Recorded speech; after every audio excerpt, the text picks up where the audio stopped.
Audible is the leading provider of spoken word entertainment and audiobooks, ranging from bestsellers to celebrity memoirs, news, business, and self-development. Every month, members get 1 credit to pick any title, plus 2 Audible originals from a monthly selection, and access to daily news digests from the New York Times, the Wall Street Journal, and the Washington Post, as well as guided meditation programs. Between a full-time job in IT and a full-time job in podcasting, it gets harder and harder to sit down and read the books I'm interested in. This is where Audible comes in. I can listen on my daily commute, relaxing, or while out running errands and still get in the books I've been wanting to get into. You can download titles and listen offline anytime, anywhere. The app is free and can be installed on all smartphones and tablets. Now you can try Audible risk-free with a special 30-day free trial by visiting audibletrial.com/Nerdery and Murdery. That's audibletrial.com/Nerdery and Murdery. Don't let your busy life get in the way of that great book you've been wanting to read. Go get your free trial of Audible today. This podcast is sponsored by BetterHelp. This is Jeffrey, and we've talked about many times before that I experience problems and struggles with my mental health, and really without a healthy mind, being truly happy and at peace is hard. The good news is therapy does work. It's helped for me, but what is therapy exactly? It's whatever you want it to be. Maybe you're not feeling motivated right now and would like some tools to help. Or maybe you're feeling insecure in relationships at work, or you're not dealing well with stress. Whatever you need, it's really time to stop being ashamed of normal human struggles, and it's time to start feeling better because you deserve to be happy. And now you don't have to worry about finding an in-person therapist near you to help. BetterHelp is a customized online therapy that offers video, phone, and even live chat sessions with your therapist, so you don't have to see anyone on camera if you don't want to. It's much more affordable than in-person therapy, and you can start communicating with your therapist in under 48 hours. So join the millions of people who are seeing what online therapy is really about. It's always a good time to invest in yourself because you are your greatest asset. And there's a special offer to Nerdery and Murdery listeners. You can get 10% off your first month of professional therapy at betterhelp.com/Nerdery and Murdery.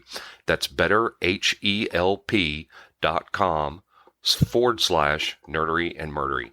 Thanks again to BetterHelp for sponsoring this podcast. David Lopan? David Lopan, the little old Chinese guy, or David Lopan, the 6-foot fucking roadblock? I don't even know what the fuck we're talking about here.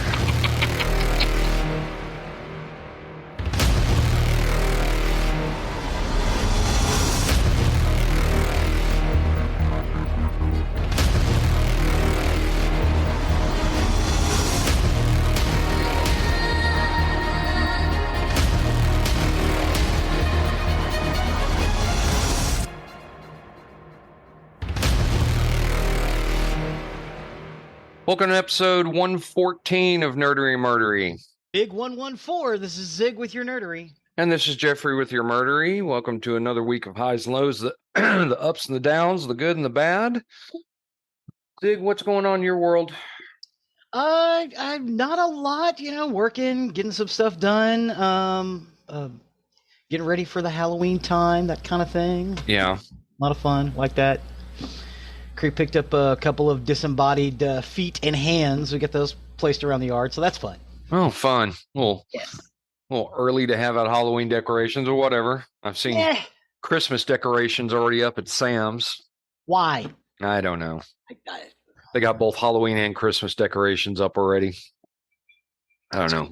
Crazy. Absolutely crazy. In my end, I'm going back through all the seasons of Oz again. Nice. Oz. Yes, very, very tough show to watch if you've never watched it. About a maximum security prison. Very, very rough show. Yes. Not nice. No, not nice at all. Lots of murderies and rapey happen in that. Rapies, murderies. Yes. So I'm almost finished with it. I'm just about to start season 6, I think, if I remember right. Just about to kick off to that. So They ran what, 7 seasons? Is that right? No, I think it was 6. Okay. I think it was 6 total. So about done with that. I need to find something else to watch. up to date on Ahsoka, and I've watched Justified City Primeval, and Oh, see, I haven't seen that one yet. Is it good? it's good. It's really good. You should give it a watch. They set it up that I think they're going to have another season. Nice. So really excited about that. American Horror Story has dropped another season, which has been pretty good so far. Nice. So getting on that. So anyway, with that, we'll let you step over to the nerdery side of the house, which I have no clue what we're doing. Actually, we're going to talk about 3 adventure films that are eerily similar. All right. The adventure films are The Adventures of Buckaroo Banzai Across the 8th Dimension, All right. Trouble in Little China, and The Golden Child. All right. David Lopan is the bad guy in Big Trouble in Little China. Got it. So we'll start with Buckaroo Banzai since it actually came out first. Mm-hmm. Often shortened to Buckaroo Banzai, the actual title is The Adventures of Buckaroo Banzai Across the 8th Dimension. It's a 1984 American science fiction film, science fiction / fantasy, produced and directed by W.D. Richter and written by Earl Mac Rauch. It stars Peter Weller in the title role with Ellen Barkin, John Lithgow, Jeff Goldblum, and Christopher Lloyd, as well as Lewis Smith, Rosalind Cash, Clancy Brown, Pepe Serna, Robert Ito, Vincent Schiavelli, Dan Hedaya, Jonathan Banks, John Ashton, Carl Lumley, and Ron Lacey. And they forgot Billy Vera. Billy Vera of Billy Vera and the Beaters is also in it. The film centers upon the efforts of a polymath, Dr. Buckaroo Banzai, a physicist, neurosurgeon, test pilot, and rock star, as well as a comic book hero, because he has his own comic book, to save the world by defeating a band of interdimensional aliens called Red Lectroids from the planet 10. The film is a cross between an action-adventure and science fiction film genres, and also includes elements of comedy and romance. After the screenwriter W.D. Richter hired novelist Earl M. Raunch to develop a screenplay of a new character that Raunch had developed called Buckaroo Banzai, Richter teamed with producer Neil Canton to pitch the script to MGM/UA studio chief Dave Bingelman, who took it to 20th Century Fox to make the film. Box office figures were low and less than half of the film's production costs were recovered. Some critics were put off by the complicated plot, although Pauline Kael enjoyed the film, and Vincent Canby called it pure nutty fun. Buckaroo Banzai has been adapted for books, comics, and video games, and has attached a loyal cult following. I saw this bad boy in the theater. I thought it was great. I saw it for the first time on Laserdisc. Nice! I bet that bad boy looks good on Laserdisc. I may have this on Laserdisc, come to think of it. Buckaroo Banzai and his mentor, Dr. Tohichi Hikachiya, perfect the oscillation overthruster, a device that allows an object to pass through solid matter. Banzai tests it by driving his jet car through a mountain. While in transit, he finds himself in another dimension. After exiting the mountain and returns to his normal dimension, he discovers an alien organism has attached itself to his car. There was another movie that went on this premise, Time Rider. Time Rider, The Legend of Lyle Swan. Yes. Yes. Except he went back in time versus another dimension. Yes, he went back in time and became his own great-grandfather. Yes. So weird. Dr. Emilio Lizardo, incarcerated at the Trenton Home for the Criminally Insane, sees a television news story of Banzai's successful test in 1938. Dr. Lizardo and Hikita had built a prototype overthruster, but he tested it before it was ready and became stuck between dimensions. He was attacked by aliens until freed by his colleagues. Emerging changed and violent, understanding that Banzai has finally accessed the 8th dimension, Lizardo escaped the asylum and plots to steal the overthruster. In truth, Lizardo had been taken over by a red Lectroid. So the regular Lectroids had banished the red Lectroids out of their off their home because they were basically space Nazis.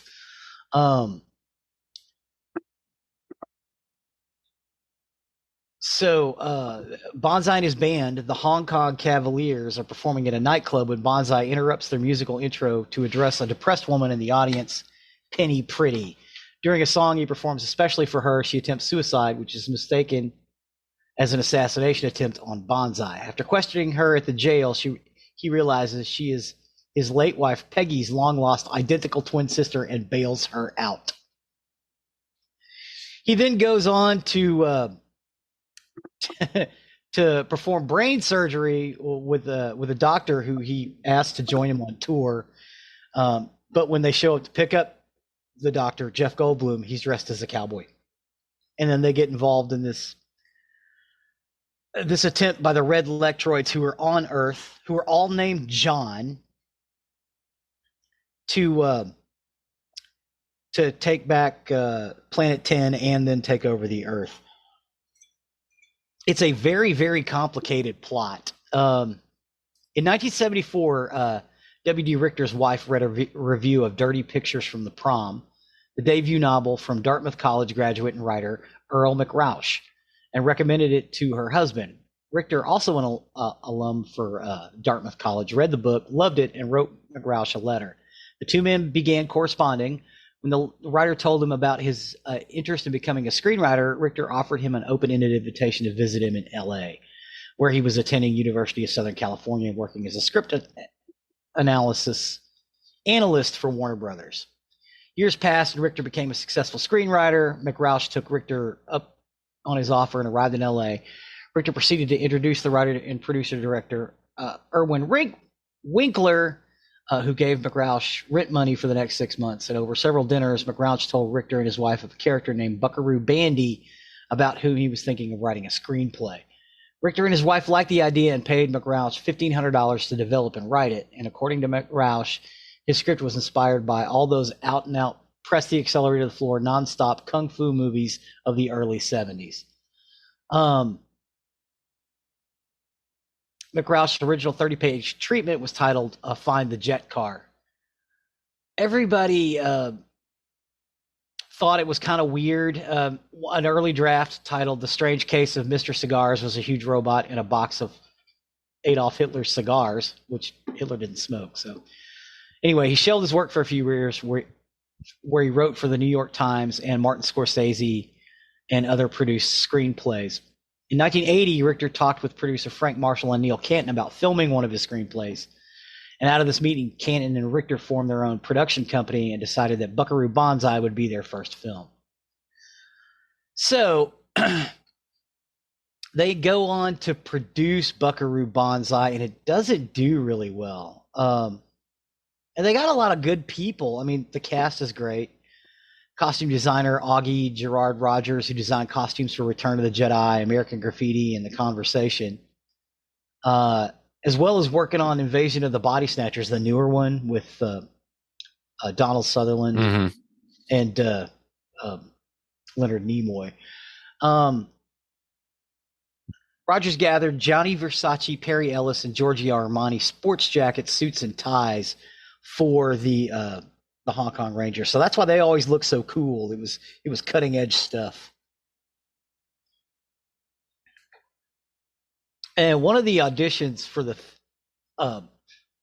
thing, they went to Nudie Cohen, who makes the nudie suits, and they were like, "Why don't you give us a Buckaroo Banzai outfit?" So he designed one, but it was more of a cowboy thing because he figured the guy's name is Buckaroo, and that's what they put Jeff Goldblum in. Was actually what they call a nudie suit. Richter had compiled a 300-page book called The Essential Buckaroo, which consisted of notes and every incomplete script McRausch wrote over the years. And that's what they basically used as a film guide. It was going to be like an adventure serial. They were going to make a whole bunch of these Buckaroo Banzai novels. This was just for movies. This is just going to be the first one. And Fox hired Tony Erdman and a team of publicists, including Blake Mitchell and Jim Ferguson, to promote the film at Star Trek conventions, and it was real big. They studio publicist Rosemary La Salamandria, said that nobody really knew what Buckaroo Banzai was. But John Lithgow said, I'm not really sure anybody knew, but he tried to explain the story. Okay, I'm going to quote Lithgow.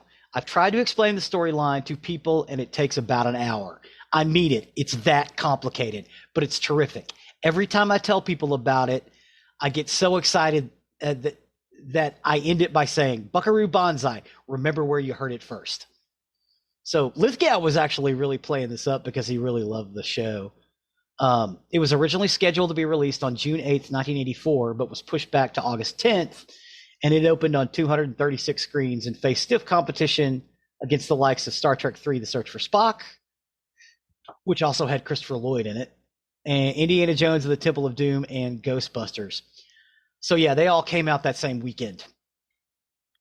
Rough competition there. Oh my God, yes. And Buckaroo Banzai the story's kind of convoluted. I think that movie probably could have been another hour and a half. And it probably would have been, at least a 2-hour movie. It probably would have been a little more easy to take, or more comprehensible. I still love it. I love it from the beginning to the end. I've seen it probably 50 times. Mm-hmm. The end where they're all walking around the culverts in the LA River together. I can hear the song in my head. Da, da, da, da. Yeah, I've included that in our YouTube playlist. Just that scene, so you can hear the song. Also, the scene where he's supposed to wax poetic, and he gets on the microphone and goes, "Remember, no matter wherever you go, there you are." Anyway, it's this great, crazy adventure film. But what's weird is it's sort of science fiction-y and sort of adventure-y and sort of camp. But they'd been making this all around town. Well, there was another production that wanted to do kind of the similar things. The problem is when they started the production, there was some argument on who should be in it and what it should be about. Originally, John Carpenter was attached to it, but he got tired of what the studio was telling him, so he started his own production, which is why you get Big Trouble in Little China and The Golden Child. Those two movies started out as the same production originally. Yeah, John Carpenter's Big Trouble in Little China is an 86 American fantasy action comedy film directed by John Carpenter. It stars Kurt Russell, Kim Cattrall, Dennis Dunn, and James Hong. The film tells the story of a truck driver, Jack Burton, who helps his friend Wang Chi rescue Wang's green-eyed fiancée from bandits in the San Francisco's Chinatown. They go into the mysterious underground beneath Chinatown, where they face an ancient sorcerer named David Lopan, who requires a woman with green eyes to marry him in order to be released from his centuries-old curse. And although the original screenplay by first-time screenwriter Gary Goldman and David Z. Weinstein was envisioned as a Western set in the 1880s, screenwriter W.D. Richter, remember that name? Mm-hmm. Was hired to rewrite the script extensively and modernize it. The studio hired Carpenter to direct the film and rushed Big Trouble in Little China into production so that it would be released before a similarly themed Eddie Murphy film, The Golden Child, which was slated to come out around the same time. The project fulfilled Carpenter's long-standing desire to make a martial arts film. The film was a commercial failure, grossing $11.1 million in America, below its estimated $19 to $25 million budget. But it received generally positive reviews despite leaving Carpenter disillusioned with Hollywood, and influenced his decision to return to independent filmmaking. It gained a steady audience on home video and became a cult classic. So how it breaks down is truck driver Jack Burton wins a bet with his friend Wang Chi. To make sure he follows through on payment, Jack accompanies him to the airport to pick up Wang's Chinese fiancée, Miao Yin, where a Chinese-American street gang, the Lords of Death, tries to kidnap another Chinese girl. She's being met by her friends Gracie Law. After Jack intervenes, they take Miao Yin instead.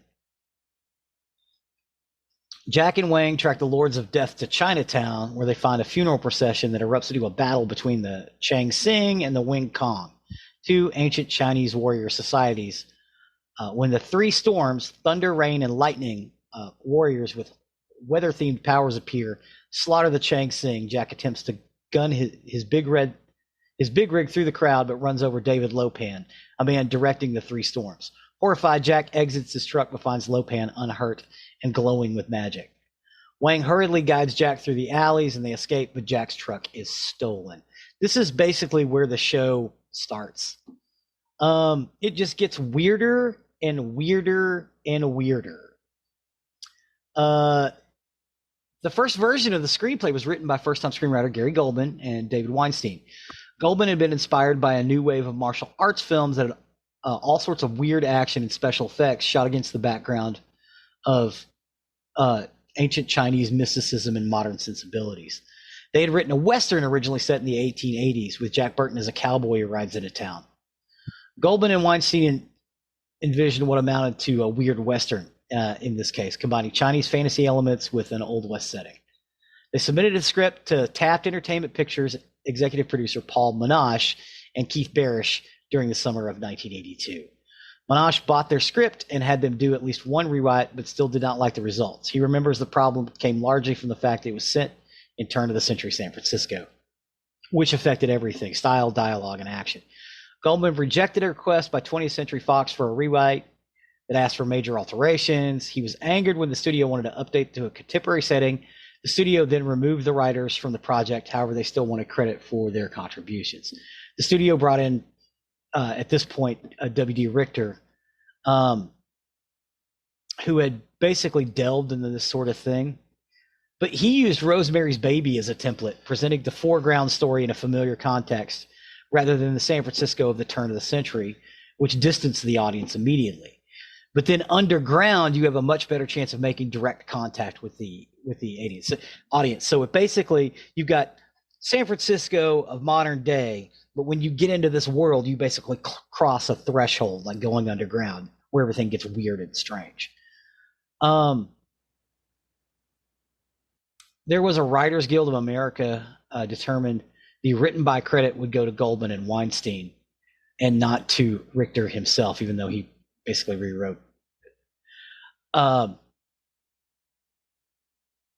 Kong Wuxia films, particularly Sue Hark's Zoo Warriors from the Magic Mountain, also served as an influence. It was noted as a box office bomb. The film was released in the midst of the hype of James Cameron's blockbuster Aliens, which was released 16 days after.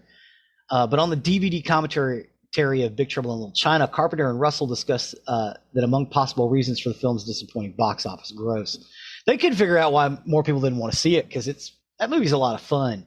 Mm-hmm. But at the same time, some of the same producers had also had a script that had Eddie Murphy attached to it called The Golden Child. The reason these three movies are similar is the same people worked on all three of them. The Golden Child is a 1986 American dark fantasy martial arts action comedy film directed by Michael Ritchie. The film stars Eddie Murphy as Chandler Jarrell, a Los Angeles social worker who is informed that he is the chosen one and is destined to save the Golden Child, a kidnapped Tibetan boy with mystical powers who is said to be the savior of all humankind. Alongside Murphy, the film's cast included Charlotte Lewis and Charles Dance. Yes, the boy child in The Golden Child is actually a girl. Yeah. That's the only movie she ever made. She didn't do anything else after that, but from what I understand, she got a pretty decent paycheck, even though the movie didn't do too well. It made money. Yeah, it made money, but it didn't do as well as they thought it was going to. It had Eddie Murphy in it, so yeah, they were trying to capitalize on the success of Beverly Hills Cop. Yep. It did make $79,817 and $937 at the box office, which was way better. Or I'm sorry, $79,817,937. Mm-hmm. Which is way better than the other two films we talked about. They just didn't do as well. Basically, there's this remote temple where they capture this young boy with mystical powers, and they take him into Los Angeles. Well, one of the people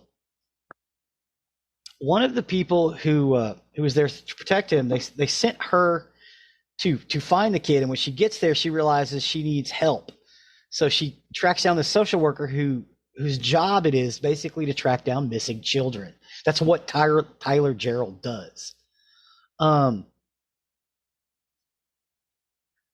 We basically make Eddie Murphy an action star who wisecracks, Right. which is basically what you wanted. But it seems like when they edited this film, that's the thing I don't like about it. They made him more wisecracky and less action oriented. I don't think that was the idea when they filmed it. I think it goes down to the editing. But the bad guy's Charles Dance, who was a disciple in this temple many years ago, and has decided that he wants to capture the power of this golden child, so he can, I think, live forever and be all powerful and all sorts of other things. Well, and he's under the orders of some demon creature. Yes, there is a demon creature there. So, hilarity ensues. It's actually the voice from the bad guy in Inspector Gadget. Yes, Dr. Claw. Yeah. Dennis Feldman, a professional photographer whose only writing credit was just one of the guys, wrote a script called The Rose of Tibet, which he planned as a Raymond Chandler movie with supernatural elements. It attracted Hollywood attention, and after a bidding war, Paramount Pictures purchased the script for $330,000. Feldman had intended it to be a detective story rather than a comedy, and thought like a Mel Gibson for the lead role. John Carpenter was offered a chance to direct the film, but he preferred instead to work on Big Trouble in Little China with Kurt Russell. So Carpenter got a lot of the ideas ahead of time. Back in like 84, 85. It was released in December of 1986, and The Golden Child was a box office success. It earned quite a bit of money, as we said. In the United States alone, making it the 8th biggest film of the year. My pictures make their money back, Murphy remarked in 1989. No matter how I feel, for instance, about The Golden Child, which was a piece of shit, that movie made more than $100 million. So who am I to say it sucks? After The Golden Child, Murphy would participate in the writing of many of his films. Despite its commercial success, the film did not meet Paramount's expectations when compared to Murphy's previous film, Beverly Hills Cop, in 1984, which garnered like $234 million in change. Right. But The Golden Child didn't do poorly. I mean, like you said, it made money. It did way better than Big Trouble in Little China and Buckaroo Banzai. But some of the elements in The Golden Child are amazing. The snake woman, who just is constantly smoking, and he finally opens the curtain and she's a giant naga, is amazing. And then the character, the old Tibetan monk, who is also Egg in Big Trouble in Little China. Apparently that dude was working on both sets at the same time. Just basically yells at Tyler Durden and hurls insults at him. Tyler Gerald. Tyler Gerald. Tyler Durden's Fight Club. Yes, Tyler Durden is Fight Club, which we will talk about at some point. This movie is amazing. Again, out of the three, The Golden Child is my least favorite. Oh, it's my most favorite out of the three. Yeah, I do like all three of them, though. When I say the least favorite, I mean it's like I love this one. I really love this one. This one I like quite a bit. So, I thought Eddie Murphy was fine. I think he probably could have been a little more actiony than wisecracky, but I don't think that was on Eddie Murphy. I don't even think it was on the director. I think it was on the editor. I think the editor kind of screwed this up. You know what I mean? They was like, oh, we need to make this more jokey. No, you don't have to. If you ever saw 48 Hours, Eddie Murphy is great as an action guy who talks shit the whole time. Right. But he holds his own with Nick Nolte. And Nick Nolte and Eddie Murphy really did hit each other. A lot of people do not know that. Eddie Murphy and Nick Nolte decided they were going to go toe to toe, and they just deal with the consequences later. Which is amazing. They did not do that in another 48 Hours, but yeah. Eddie Murphy can hold his own, you know? He's a tough kid from a tough neighborhood. But yeah, that's about it for three eerily similar films. Other get out and watch them. They are all readily available in lots of locations. Sit down and watch them right now. Again, I love Buckaroo Banzai better than Big Trouble in Little China. I love Big Trouble in Little China better than The Golden Child. I think Jeffrey, you're in reverse on that, isn't that correct? Yes. Yeah, Golden Child, Big Trouble in Little China, Adventures of Buckaroo Banzai. Yep. But you liked all three, right? Yes. Yes. Yeah, and I think if you're in the mood for a goofy kind of actiony adventure, almost kung fu movie but not quite, these three movies they fit the bill. Well, I know at least within the last couple of years, Golden Child was readily available for free on Amazon Prime. So yes, I just watched it when I was writing the notes up. I watched all three of these again, and I could get them all, but that was a couple of months ago. So yeah, awesome. Well, I appreciate the journey with that as always. Thanks, sir. With that, we'll step over to the murder side of the house. Murder.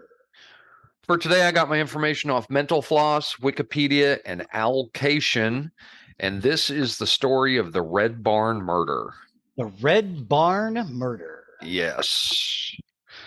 So Anne Martin was tired of the awful dream. Twice now she'd woken from terrible visions of her stepdaughter Maria, dead and buried under the dusty floor of a barn a half mile from the cottage Anne shared with her husband Thomas in Polstead, England.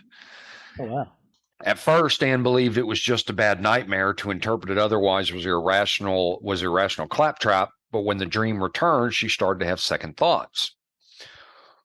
One day she approached Thomas and asked him to bring her some peace of mind. She said, quote, I think were I in your place, I would go examine the Red Barn. Bewildered, Thomas asked why. And she said, I have very frequently dreamed about Maria, and twice before Christmas. I dreamed that Maria was murdered and buried in the Red Barn. She said she would have told him sooner, Anne explained, but was afraid that she'd think that he would think she was superstitious. Uh-huh. The Red Barn itself was a prominent landmark in Polstead, a quaint corner of England's Suffolk County countryside. Named for a unique red brick roof, the building on Barnfield Hill was the last known meeting place between Maria Martin and her lover, William Corder. The pair had used the barn as a rendezvous point before apparently eloping to Ipswich on May 18th, 1827, and Maria's family hadn't heard from her in the 11 months since. The Martins often wrote letters to the couple, but Maria never responded. Whenever Corder returned to Polstead, he always offered a slew of excuses explaining why Maria wasn't writing. She was busy, her mail must have gotten lost, she had injured her hand, and she couldn't write back. He reassured them, however, that Maria was happy and basically fine. But when his wife became having bad dreams, Thomas Martin decided to dutifully check the Red Barn for any indication of foul play. He puttered around the structure and carefully removed litter from the floor and then noticed an unusual slump in the dirt. According to one account, Thomas, who was a mole catcher by trade, began loosening the ground with a mole-catching spike, and upon lifting the tool, dredged up a chunk of rotting human flesh. So he didn't have to dig more than 2 feet to discover his wife's prophecy might be true, and a shallow hole, like I said, was the decomposed human skull wrapped in a sack.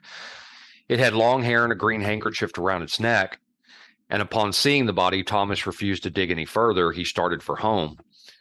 When he found his wife, Thomas asked if she recalled Maria wearing a handkerchief the day she ran off to elope, and if so, what color it was. And Anne searched her memories and nodded. Maria had been wearing a bandana that William Corder had given her, a green one, she said. William Corder was kind of a troublemaker. The son of a wealthy farmer, the sly ladies' man who went by the nickname Foxy, was known to forge checks and steal animals from neighboring farms. On one occasion, he kidnapped his father's pigs and pocketed the money from the sale. Although his father had settled the matter without involving the law, Corder had not changed his behavior. He later obtained money by passing a forged check for 93 pounds, which had helped local thief Samuel Beauty Smith steal a pig from a neighboring village. When Smith was questioned by a local constable over the theft, he made a prophetic statement concerning Corder, quote, I'll be damned if he will not be hung some of these days. Corder had been sent to London in disgrace after his fraudulent sale of the pigs, but he was recalled to Polstead when his brother Thomas drowned attempting to cross a frozen pond. By some accounts, that was not the life the young man aspired to. Corder purportedly wanted to become a teacher or a journalist, but when his father refused to financially support those endeavors, Corder instead sustained his bank account with the fruits of petty crime. Whatever Corder's motivations, none of that mattered to his paramour, Maria Martin, a 24-year-old single mother. Maria Martin was born on the 24th of July in 1801. Maria is said to have been a good-looking young woman who attracted the attention of local lads. Her first child, whose father was Corder's older brother, had died early, but her second child, born to a member of the gentry who had no interest in marrying the daughter of a lowly mole catcher, was still alive. This second father regularly sent money to help the child, but was otherwise absent from Maria's life. So when William Corder returned to Polstead to help his family's farm in 1825, Maria quickly fell for the wily smooth talker. After all, Corder showed that he could handle some responsibility. The same year that he came back to town, his father died and two of his brothers became permanently hobbled by tuberculosis, leaving young Corder as one of the last able-bodied men in the family capable of running the farm. Around the time he assumed these duties, a romance between him and Maria began to blossom. At first, the couple tried to keep their relationship secret, but life had other plans. In 1826, Maria became pregnant for a third time. Corder proposed that they marry shortly after the infant was born, but tragically, only 2 weeks after its birth, the baby died in Maria's arms.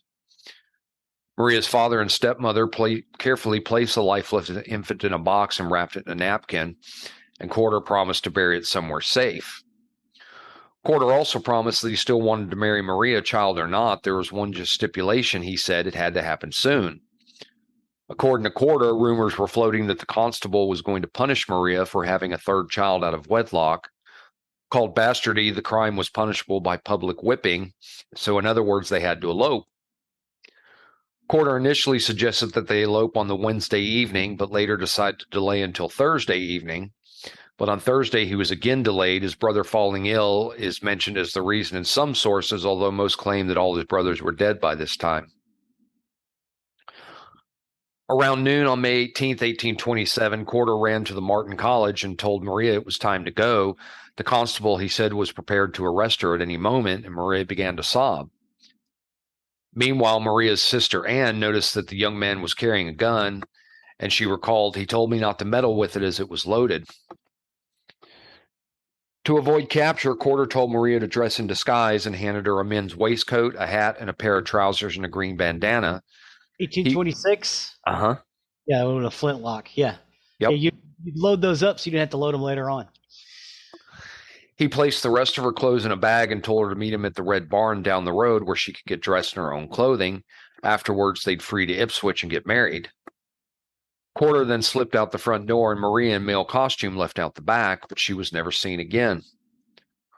Corder also disappeared, but later turned up and claimed that Martin was in Ipswich or some other place nearby, and he could not yet bring her back as his wife for fear of provoking the anger of his friends and relatives.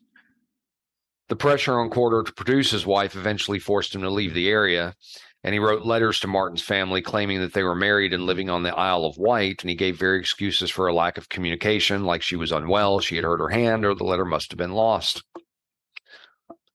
Suspicion began to grow, and Martin's stepmother began talking of dreams that Maria had been murdered and buried in the Red Barn. On April 19th, 1828, she persuaded her husband to go to the Red Barn and dig in one of the grain storage bins. And as I said earlier, he quickly uncovered the remains of his daughter buried in a sack. She was badly decomposed, but still identifiable. An inquest was carried out at the Cock Inn on Polstead, which still stands today, where Martin was formally identified by her sister Anne from some physical characteristics. Cock Inn. Uh-huh. Sorry. That's all right. Her hair and some clothing were recognizable, and she was known to be missing a tooth, which was also absent from the jawbone of the corpse. Evidence was uncovered to implicate Corder in the crime. His green handkerchief was discovered around the body's neck.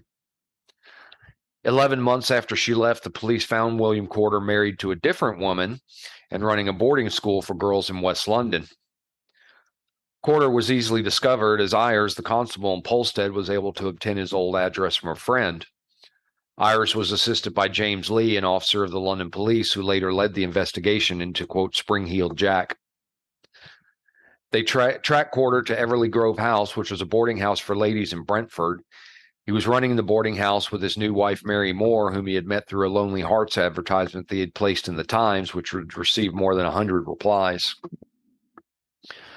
Judith Flanders states in her 2011 book that Corder had also placed advertisements in the Morning Herald and the Sunday Times.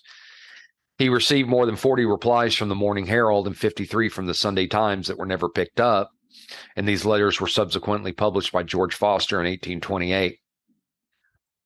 When the police accosted him, they asked if he had ever known a woman by the name of Maria Martin, and he responded, "I never knew of such a person even by name." A search of the house uncovered a pair of pistols supposedly bought on the day of the murder, some letters from a Mr. Gardner, which may have contained warnings about the discovery of the crime, and a passport from the French ambassador, evidence which suggests the Corder may have been preparing to flee. Immediately, the crime captured people's attention and imaginations. Here was the story of a poor country girl, a single mother no less, who was seduced and fooled by a wealthy cad who had lured to her death with the promise of marriage. No less amazing was the fact that the poor woman's body was purportedly discovered thanks to a dream. For newspapers, the story was pure catnip. M. Wyatt, a magistrate, explained at the time, "I never knew or heard of a case in my life which abounded with so many extraordinary incidents as the present. It really appears more like a romance than a tale of common life." Martin's exact cause of death could not be established. It was thought a sharp instrument had been plunged into her eye socket, possibly Corder's short sword, but this wound could also have been caused by her father's spade when he was exhuming the body. Strangulation. Right. Yeah. Yep. That makes sense. Strangulation could also not be ruled out, as Corder's handkerchief had been discovered around her neck, and to add to the confusion, the wounds to her body suggested she had been shot. The indictment charged Corder with murdering Maria Martin by feloniously and willfully shooting her with a pistol through the body and likewise stabbing her with a dagger. To avoid any chance of mistrial, he was indicted on 9 charges, including one of forgery. Within days of the body's discovery, Polstead became a bustling place, literally crowded with strangers from all parts of the adjacent country, for the news of this appalling discovery had reached the remotest parts of the kingdom. The lax laws of the time allowed newspapers to convict him before a single word of testimony was heard.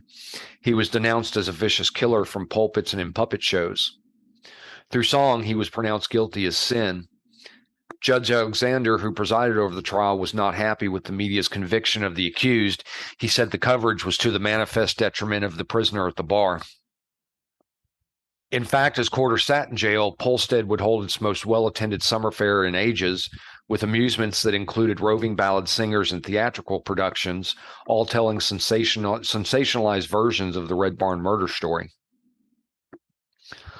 By the start of Corder's trial in early August, the whole country was familiar with the twisted story. Thousands of people flocked to Polstead to witness the proceedings, and nearly all the inns and public houses in the country ran out of rooms. The day before the trial, many visitors had no beds to sleep in at all. Demand to watch the proceedings was high enough that tickets were required. Wow. The crowd outside the jailhouse numbered in the thousands, and the scene was so jammed that the ticket taker, even members of the court, had trouble reaching the front door. When the sheriff's carriage arrived, it couldn't squeeze through the crowd. The Lord Chief Baron had to be carried off his legs on his way from the carriage to the bench. It was mayhem. Counselors, magistrates, jurors were all wedged together, and 2 of the former gentlemen had their forensics wigs hooked off, and one actually ungowned. Some lost their hats, some pocketbooks, and others their money, and not a few the lappets of their coats. Once everybody who could fit into the courthouse was settled, the counts against William Corder, all 10 of them, which included shooting, stabbing, and strangulation, were read. A model of the Red Barn was placed on the table in the courtroom, and the counsel for the Crown began to make its case against the young farmer, and the evidence certainly seemed damning. Maria's stepmother was in the room when Corder and Maria had made plans to meet at the Red Barn. At the coroner's inquest held shortly after the body was discovered, the constable denied ever telling Corder he had a warrant out for Maria's arrest. Corder had waffled constantly whenever asked about Maria's whereabouts, And again, in Corder's London residence, police had found the French passport, which was a suspicious indication that he'd been planning to flee the country. In a trembling voice, Corder defended his name and blamed the press for slandering his reputation and sealing his fate. Reading from a written statement, he declared, quote, "By that powerful engine, the press, which regulates the opinion of so many persons in this country, and which is too often, I fear, though unintentionally, the slanderer and destroyer of innocence, I have had the misfortune to be depicted in the most humiliating and revolting characters. I have been described by that press as the most depraved of human monsters." Corder went on to claim that he had indeed argued with Maria in the Red Barn, but he did not kill her. Rather, she had shot and killed herself.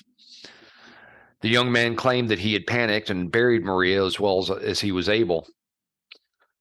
The jury deliberated for just 35 minutes before returning a verdict of guilty. Corder nearly wilted to the floor as the judge read his sentence. Quote, "My advice to you is not to flatter yourself with the slightest hope of mercy on earth, that you be taken back to the prison from whence you came, and that you be taken from thence on Monday next to a place of execution, and that you be there hanged by the neck until you are dead, and that your body shall afterwards be dissected and anatomized, and may the Lord God Almighty in his infinite goodness have mercy on your soul." Wow. 2 days later, on August 11th, 1828, a crowd of at least 7,000, but one source claimed there were 20,000 people, gathered around the gallows and watched a visibly weak Corder step onto the scaffold. Earlier that week, he had confessed to the prison chaplain, claiming that he and Maria had gotten into an argument, possibly about their dead baby, who had never received a proper Christian burial, and had accidentally shot her in the face during the scuffle.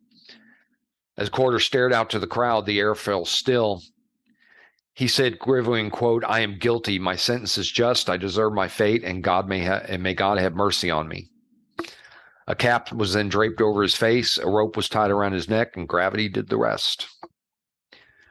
William Corder's corpse swung gently in the wind for an hour before taken down and placed in a nearby hall, where the county surgeon sliced into the chest and folded back the skin to display the muscles of his chest. Then the doors were opened to the public. Thousands of speculators marched single file to gawk at Corder's remains. Wow. The following day, the body became entertainment in 1826 England. Right. The following day, the body became the centerpiece of an autopsy attended by doctors and medical students from across the country. Corder's organs were removed and inspected, and his body stripped of its skin, which was tanned and wrapped around the cover of a book chronicling those misdeeds. Corder's skeleton was reassembled, exhibited, and used as a teaching aid in the West Suffolk Hospital. The skeleton was put on display in the Hunterian Museum in the Royal College of Surgeons in England, where it hung beside that of Jonathan Wild. And in 2004, Corder's bones were removed and cremated. In 1846, Punch magazine would cynically joke that, quote, "Murder is doubtless a very shocking offense. Nevertheless, as what is done is not to be undone, let us make our money out of it." Indeed, over the next century, the Red Barn murder continued to fascinate the public, becoming a profitable cottage industry for artists and entertainers who wrote songs, poems, plays, and cheap penny dreadfuls about the incident. One particular ballad, published by printer James Catnach, sold more than 1 million copies. Holy crap. After the trial, doubts were raised about both the story of Anne Martin's dream and the fate of Corder and Maria Martin's child.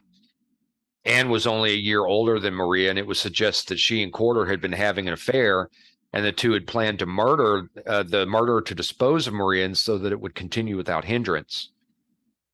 Anne's dream had started only a few days after Corder married Moore, and it was suggested that jealousy was the motive for revealing the body's resting place, and the dreams were a simple subterfuge. Further rumors circulated about the death of Corder and Martin's child. Both claimed they had taken their dead child to be buried in Sudbury, but no records of this could be discovered, and no trace was found of the child's burial site. In his written confession, Corder admitted that he and Martin had argued on the day of the murder over the possibility of the burial site being discovered. Polstead would become a macabre pilgrimage site where tourists, some 200,000, are said to have visited the town in 1828 alone, eventually stripped the Red Barn bare. The wood was reportedly sold as toothpicks. Even poor Maria Martin's Polstead resting place suffered from the grubby hands of souvenir hunters, who mercilessly chipped away at her gravestone until it was little more than a stump. Interest in the murder was so great that the little physical evidence of the grisly happening remains. The book bound in quarter skin, however, is stored at the Moyes Hall Museum in Berry Street, Emmons, Suffolk. And the Cock Inn, where Polstead's coroner carried out his inquest to identify the skeleton of Maria Martin, is still in operation. If you visit and grab a pint, you may just hear people singing an eerie ballad that is now canon. Come all you bold, young, thoughtless men, a warning take by me, and think of my unhappy fate to be hanged upon the tree. My name is William Corder, to you I do declare, I courted Maria Martin, most beautiful and fair. I promised I would marry her upon a certain day. Instead of that, I was resolved to take her life away. I went into her father's house the 18th of May, saying, my dear Maria, we will fix the wedding day. If you will meet me at the Red Barn, as sure as I have life, I will take you to Ipswich town and there make you my wife. I then went home and fetched my gun, my pickaxe, and my spade. I went to the Red Barn, and there I dug her grave. Wow. The fascination into this murder has continued well into the 20th century with 5 film versions, including the 1935 Maria Martin or the Red Barn Murder starring Todd Slaughter, and the 1980 BBC drama Maria Martin with Pippa Gard in the title role. The story has been dramatized for radio a number of times, including 2 radio dramas by Slaughter, one broadcast on BBC regional program in 1934, and one broadcast on the BBC Home Service in 1939. A fictionalized account of the murder produced in 1953 for CBS radio series Crime Classics entitled The Killing Story of William Corder and the Farmer's Daughter, and Hanging Fire, a BBC Monday play broadcast in 1990, telling the story of the events leading up to the murder seen through the eyes of Martin's sister, Anne. Christopher Bond wrote The Mystery of Maria Martin and the Murder in the Red Barn in 1991, a melodramatic stage version with some political and folktale elements. And the folk singer Shirley Collins and the Albion Band recorded a song in 1971 entitled The Murder of Maria Martin on their album No Roses. Part of the song is performed by Florence Pugh in the 2018 television dramatization of John le Carre's The Little Drummer Girl. And that is the story of the Red Barn murder. Well, that was fascinating. I thought so. Yeah, that was really interesting. Cool. I've never heard of this. Apparently, it's famous. Yes, very much so. Very much so. Lots been written about it. Awesome. Well, thanks for taking that journey with me. I appreciate another week of Nerdery and Murdery. Thank you, sir. As always, you can find the hub for everything about us on nerderyandmurdery.com. You can find links, pictures, more information about the show, including videos that Zig sees fit to publish. Yes, well, we're now publishing all of our unedited videos every week when we release an episode, as well as adding them to the episodes playlist, so you could kind of catch it all, see what we're talking about, and see the soup, how the soup is made. Also, when this releases, I meant to mention this earlier, but also by the time this releases, we will have done another crossover with Two Geeks and a Microphone. So if you haven't listened to that, please do go back and listen. The first half is on their show. The second half will be on our show, as we've done before. So give that a listen. Fun. You can also find a link to our merchandise on our website, where if you wish to show off your Nerdery and Murdery fandom, please do consider that. And if you wish to donate to the show to help us with the costs that keep it going, you can find the link to our Patreon, where we do we have our patrons that do help us with the show. So please and thank you. Please and thank you. So with that, I have been Zig with your Nerdery. And I'm Jeffrey with your Murdery. Cue the music.